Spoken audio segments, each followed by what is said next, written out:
Hello and welcome to Tomlin's Harmonica podcast, where I'll be hanging out with players and teachers and having conversations loosely based around harmonica. This week's podcast is part of a series where I'll be interviewing beginners rather than pros. Today's guest is Paula, who started playing at the start of lockdown. She is already fully committed to the journey and has great goals for the future, as well as some awesome tips for anyone else starting out on the harmonica. All right, so we are joined by Paula. How are you doing today, Paula? Oh, I'm great, thank you. And you? I'm very well, thank you. Thank you so much for agreeing to come and do this. I'm really looking forward to it. So will you tell us a little bit about where you're from and what you do when you're not learning harmonica? Well, I live in Cheshire, and I'm a managing director for a social care not-for-profit organisation called Future Directions, and we provide support for people with learning disabilities and mental health issues and other support needs to help people live and enable them to have the best and happiest lives in the community. Very cool, very cool. And what made you pick up the harmonica in the first place? Well, when we first had the beginning of lockdown, all our teams had to carry on working because they were key workers providing support to people, and keeping them safe in the community. Mm-hmm. And I decided early doors that I was going to continue to keep working as well and not work from home, because it didn't seem right that I would sit in my front room leading when I was expecting people to go out and about. And in the early days, it was incredibly, stressful, mm-hmm. because all the people we support are high risk. All our teams were scared to be going into work. So when I got some time off, I really needed a way of, reducing stress and mm-hmm. having some way of letting off steam. But in the early days, you couldn't do anything. There was nowhere to go, nothing to do. So I started doing the online Airbnb experiences. And there was a man and his wife doing a tango concert from Argentina. And halfway through, he picked up a harmonica and he made it so beautiful. And it reminded me of when I was a little kid and how I'd always loved the harmonica. And I thought, wow, why don't I use this time to learn now?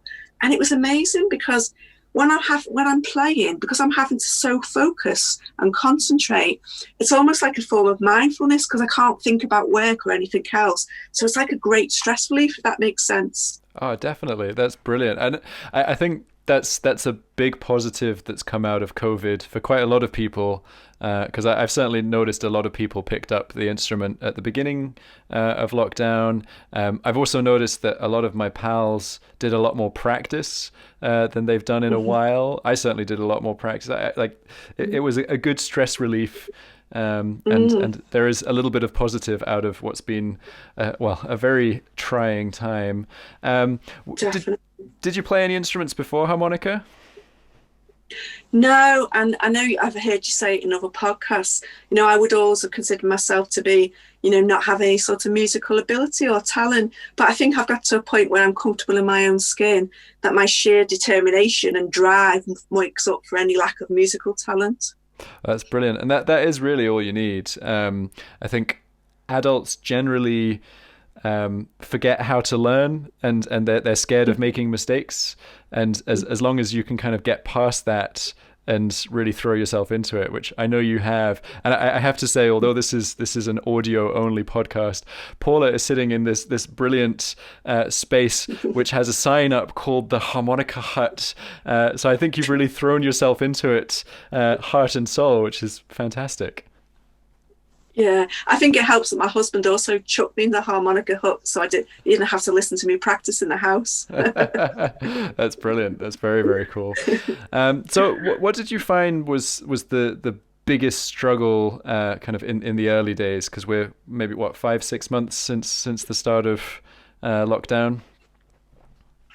I think in the early days, because today's my 120th day of playing, so I've been keeping my practice diary. Brilliant. I think in the early days, the biggest struggle is there's so much resources out there. There's so much YouTube and there's so much this, that and the other, that I think for a beginner, you have a real danger of losing a lot of time by just flitting from one YouTube video to another, and you don't know what to learn and in what order. And I think unless you find, like I did, your online school, and I've got a fantastic tutor, Wilde. So those things make me do things in a systematic, fundamental way. I think you can lose a lot of time covering a lot of stuff very superficially, rather than doing anything in a systematic, structured way that builds you the foundations for later on, if that makes sense. It definitely makes sense, and it's something that I'm kind of constantly trying to kind of educate people about, because you do have absolutely everything you need online for free already, but you don't have the pathway. So I think, having a teacher or following a curriculum makes it a lot easier. And I think it's great that you're doing a bunch of different things. You are getting lessons with Will, and you are working through my curriculum. Do you think that's been helpful, having the two different kind of styles? Totally. And I would recommend people that if you can do that, and do it sooner the better. I think some people think I need to wait to get to a certain stage. And one of the things that Will said to me is, actually it's easier getting somebody, the sooner you get somebody before they learn a load of things that they perhaps need to unlearn, is far better. And I think the thing that's brilliant about yourself and Will is you're both really skilled at what you do and very good teachers, because sometimes being a great player doesn't always translate to being a great teacher, but you both are. But you're very different as well. And I think it's helpful to get the different influences and to learn from different styles. So, you've taught me a lot about the music theory and about the timing and so forth. And Will, he's a lot more, self-taught. So between the two, I pick up very complementary stuff from a pair of you, and ultimately I aim to integrate it all, and make it me. That's what I want to do. That's brilliant. That's really, really cool. Just like a quick aside, how's Will doing at the moment? Have you seen him since his collarbone break? I have, yeah. We had to miss a lesson, but I saw him last week, and he had this very cool, black, or what do you call it? You strap your arm up to your shoulder. All right, sling, yeah. And a sling, and he had the world's biggest bruise. And obviously, a couple of years ago, he had a big accident. I have suggested that maybe he needs to take up more boring hobbies like knitting and that, but he wasn't really for it, to be honest. It doesn't really fit the image. He is so rock and roll. He is such a rock star. I said to my friend about it, and she said, if you did do knitting, it would be like extreme knitting on a rock face, wouldn't it? And like the most amazing thing in 10 minutes time that he's made, all multicolored and super-delic. Oh, that would be very cool. So you've started learning an instrument kind of a little bit later than people assume you need to. Were there any fears around that? No, I think, obviously it can go for or against you. I think you said there was a person I listened to, a beginner, a couple of weeks ago on one of your podcasts, and you were having a discussion because I think he'd come to it, later on, etc. and stuff. And you said that one of the things people need to do is not regret that they didn't do it earlier, because you weren't ready to do it earlier. And you come to it at the time in your life when you're ready to do it. And I feel really ready to do it now. I'm, like I said before, I'm comfortable enough in my own skin. I'm doing it for me. It's a fantastic stress release. I don't mind the fact I'm not planning to be Will Wilde or Wilma Wilde in 10, 20 years' time. I just want to be amazing for me. So I think it was the right time in my life, to do it. That's great. Okay, so let's talk a little bit about these goals in learning to play. Do you know what kind of more specifically what you want from it?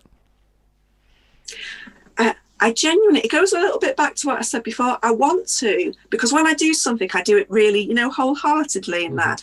And when I think what would be my goal, I want to, in 10 years' time, I want to sound amazing. So I want to take everything I can learn from you, everything I can learn from Will, everything I can learn from all the harmonica community and all the amazing people in it, suck everybody dry of everything they've ever learned, and then ultimately integrate it so that when I play in 10 years' time, people go, God, she can play, but you can tell that's Paula playing. Yeah. It's not Paula trying to be like Will or Tomlin or extra. It's got like my edge to it because it's coming from my heart and soul.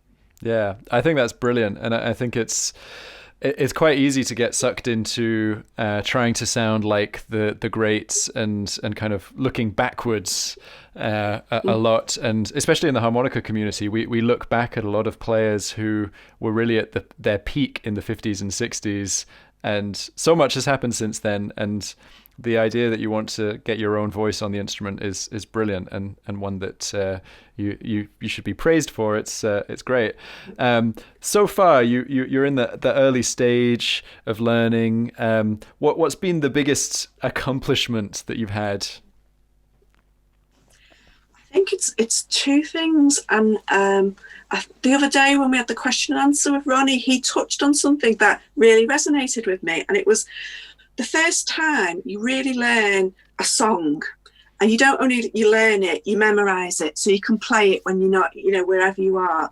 And it encompasses like lots of the things you've been learning, like doing your single notes, doing some bends, doing different types of notes. And it sounds, you can tell it's a tune, etc. And that you suddenly feel, wow, I can make music come out of this, instrument. And the other day, we were on a dog walk, my husband and that, and Anderton boat lift had just opened for the first time, and they were letting dogs in and stuff. So we went for a walk around it, and he takes forever reading, all the information boards and stuff. So I had my harmonica on me, and I went to the side, and there was nobody about. And so I thought, and I was just playing a tune that I'd learned. And then a voice came from up below, because below the canal was beneath us. And a woman, well, that's really nice harmonica playing. And I thought, yes, somebody actually loved my tune. And she didn't have to say it. And it must have sounded like, good enough for her to spin out. And I thought, wow, that's brilliant. That's very, very cool. Awesome. That's a great thing to work towards for people who are kind of behind you on the journey. Because that's the thing that's great, is that, you're on the same journey that Will Wilde's on, that I'm on, that Ronnie Shellist's on, that there are people who have started last week who look forward at what you've done already and think, wow, I can't wait till I can do that. And yeah, that's a big milestone, having someone compliment you on your playing, and that's very, very cool. So as a teacher, I'm gonna throw you a question, put you on the spot. How are you currently practicing? What's your routine looking like? Okay, well, I would say, before I get into the routine, I just want to say something I found really helpful about practicing, if it's okay. I think the first thing you've got to do with practice, you've got to get into a routine that becomes an ingrained habit. So because I work, I need a routine for weekdays and also a routine for weekends, because the two things, I'm part of the harmonica community now, and the school and the forum, and you see a lot of people, coming and going. And two things I've observed is two tendencies, neither of which I don't think are particularly helpful. One is people who never get into a routine, so they do stop and start. And I think you have to have regular and often time. Another thing I really took to, in the podcast you did with your friend, the musician, about practicing. Indeed, yeah. And you said, yeah, and you were talking about how important it is to do it on a regular basis, because your brain needs time to process it. And you're often better doing it regular and often than doing like a marathon session once in a blue moon, because your brain needs time to do that. And it's been proven that, hasn't it, with sleep and everything, that the more it helps you actually acquire skills. So, and the other thing I've noticed is on the forums is you then have the opposite extreme, where you get somebody who's dead keen and they're doing like 12 hours a day, and they don't do anything else in their whole life.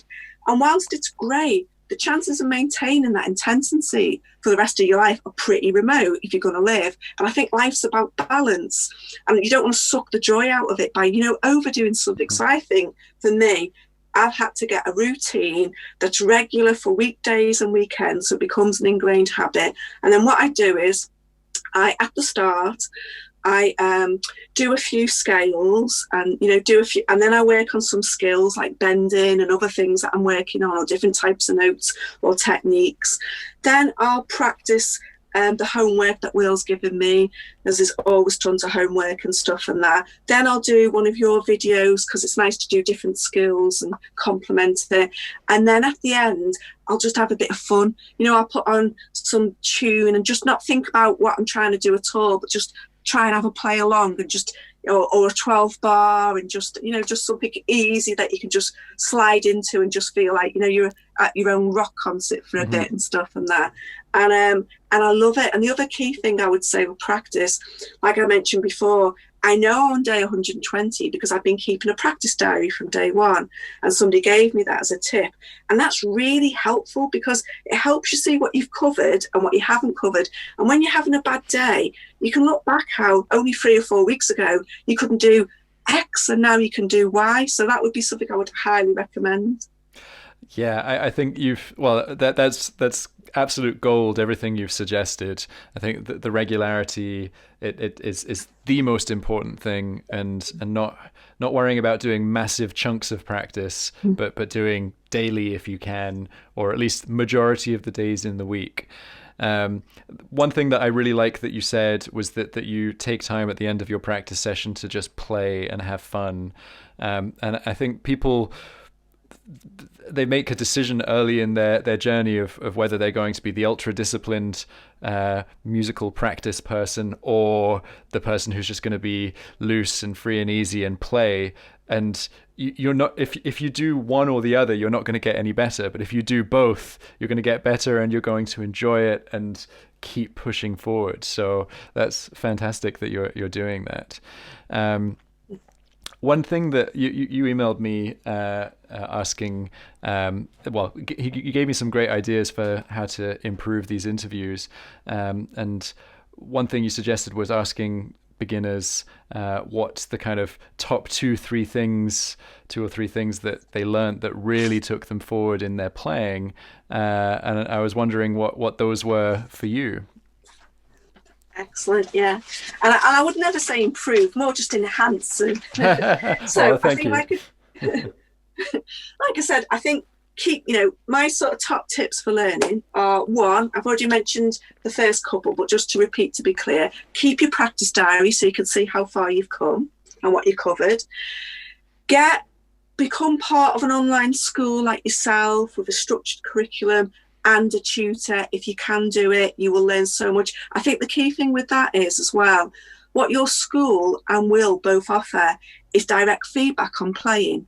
And when you're just watching YouTube videos or doing other things, because you don't know what you don't know, you might think you're hitting a B flat, etc., etc. But it's not until you make yourself have the agony of playing it to someone who's far, far ahead on their journey that people can pick it up and go, actually, Paula, you're not quite getting that, or do this or do Y. And I think having direct feedback like you give and like Will gives, it really enhances your learning as a player. So highly recommend that.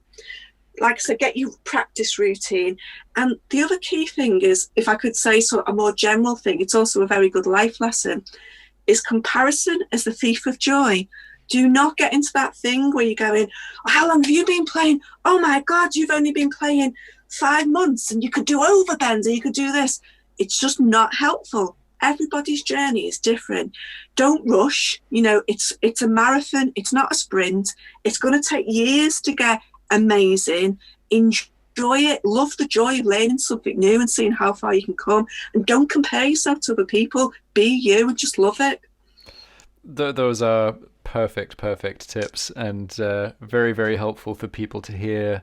I think the comparison one is so powerful, because we all do it, and it's something that you have to fight because it is deeply unhelpful and unhealthy. And I've had so many kind of heartbreaking emails from people who enjoy playing but have some arbitrary level that they feel they should be at because of how much time they've been playing. They haven't achieved it, so they give up completely, even though it's something that they love doing. And it's not really the reason to play music. If you want to become a professional musician, that's one thing. It's not necessarily the most healthy mentally to do anything creative for a living, speaking as someone who does it, because you do just constantly compare yourself to other people and you're never happy with what you produce. So yeah, have fun with it, enjoy it, and don't worry about other people. So I would like to ask you now if you have some, like, which players have you discovered that have really inspired you musically? Well, I like people who, break the mode. So there's three people I've discovered. You'll have to tell me if you need me to make it shorter. The first one, because I felt I should pick a woman, and I found her, and I think she's amazing, was Big Mother Thornton. She is super, super cool. Can I say a little bit about her? Do it. That'd be great.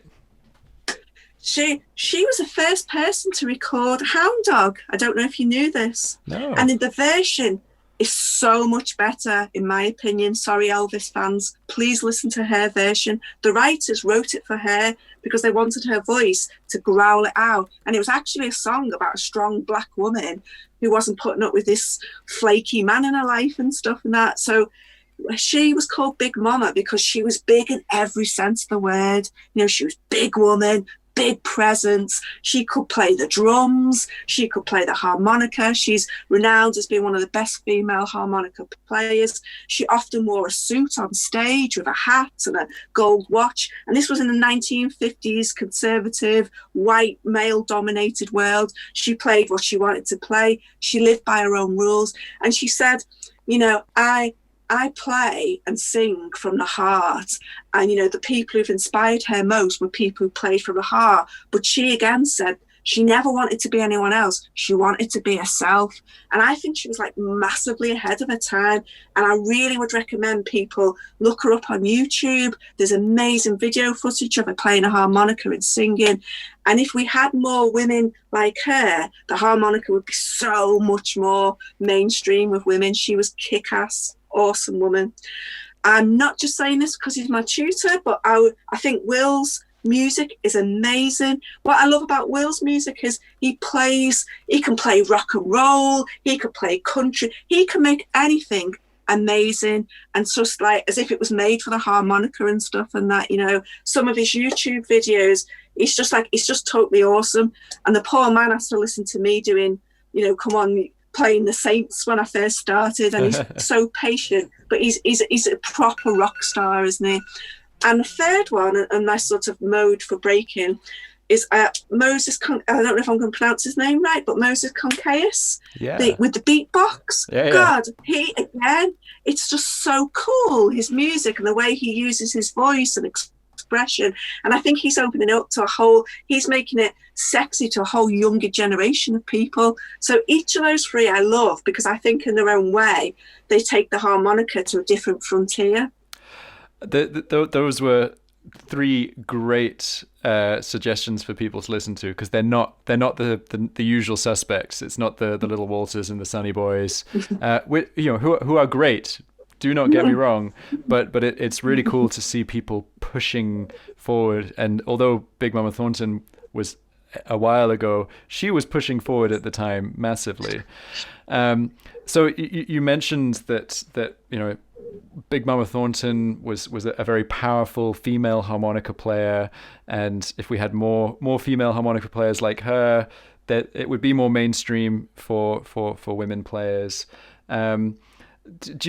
Do you think there's any other reason? Because this is something that I've had a few female students in the past ask me, why aren't there more female students? And when I do workshops, it's the same. It'll be 95% male, and we're not really sure why. What do you think? Well, we could probably spend an hour on it because it's probably multifaceted and really complex, and talk about society and social constraints and bore the pants off everybody. But ultimately, I think probably in music, apart from singing, women are probably underrepresented anyway. The harmonica is sort of like a subsection specialism of a specialism anyway. Mm-hmm. So therefore, the more specialism you go, the less likely you are in an underrepresented industry it's going to get more and more less representative. But I do think that the more women we have out there that are really cool and confident and out there playing and mainstream, hopefully it will encourage a whole new generation to come through. We need more Big Momma Thorntons in the world. Yeah I totally agree, and there are some great female players that are making headway. Indiara Sefer, Christelle Berton, many more, but there aren't enough to kind of really push it just yet. I mean, I've got a ton of great female students, so hopefully they'll start pushing stuff out there, and people will get inspired to pick up the instrument. So before we wrap things up, I was just wondering if you had any questions for me. I do have a couple of two questions for yourself. One is, knowing what you know now, is there anything you'd have done differently at the start of your harmonica career?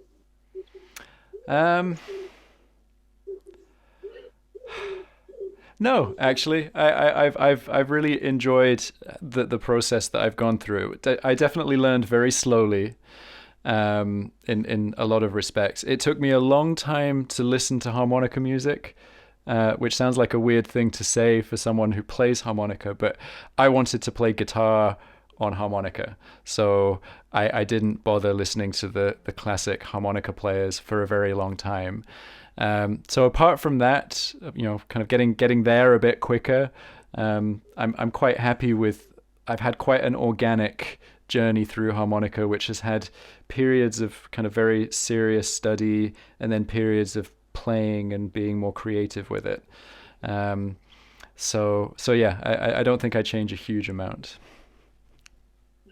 And maybe in a way, in a strange way, because I know it is great to listen to the greats and to pick up the stuff, but maybe in a way it was also helpful to not get too immersed too early, because as you said, sometimes there's a danger of thinking that that's the only way to play as well. Absolutely. So you find your voice and then just it gets enhanced by all the listening to all the greats and stuff. Hopefully, My second question is, which do you enjoy more? And you can be truthful to all your students now, playing or teaching? See, that's a great question. And I think realistically, probably teaching. I do love playing, but I feel that I'm a better teacher than I'm a player, and that gives me more satisfaction. And it's something that, like, I've seen a lot of students improve a lot faster than I did. So I know I'm not a natural player, but I like to think that I hopefully help them a little bit. So teaching feels like the thing that I'm very comfortable doing. I mean, I'd be really sad if I wasn't allowed to play anymore, because I do play every day as well. But yeah, I think teaching just by a hair. Oh, brilliant. And I think it is a skill to be able to teach well. And like I said before, both you and Will are very skillful and patient at bringing people on. And it is brilliant when you see people's potential, isn't it? And you enable them to reach it. That's the thing. It's very exciting. It's very exciting when you see someone who's enthusiastic, like you're enthusiastic, and you've kind of thrown yourself into it so fully. Which is brilliant. I mean, you can't really do anything but succeed with the way that you've approached it. So that's fabulous to see. And I think you'll probably be at your goal a lot sooner than 10 years. Well, there is actually there's a book called Grit, but it's actually a study that's been done of tons of studies, and it actually shows that and has proven that although it's nice to have talent, if you have determination and perseverance and you keep going with any skill, you can't help but become proficient and skilled at it. So that's hence what I said before. I am so super loving it and excited that I'm determined to eventually get there and go and have the likes of Big Mama looking down and going, that girl can play. Nice. That's my plan. Very, very cool. We are going to wrap up, but I'm glad that you mentioned grit and talent and persevering. I'm just going to put this out there and let it just mic drop. I don't believe in talent. I don't think that talent is a thing. I think occasionally you get people who have a natural inclination, but that usually holds them back because they don't develop the fortitude to actually push through the barriers. So yeah, it is all about work. That's all it is. Right, Paula, thank you so much for spending some time with me today. This has been really, really interesting for me, and I'm sure people listening will have really enjoyed listening to your story. And hopefully we can do a follow-up in the future, and you can show all of your awesome skills and your unique sound. Thank you. I've loved it. Thanks, Tomlin. Brilliant. All right, take it easy. Happy harping.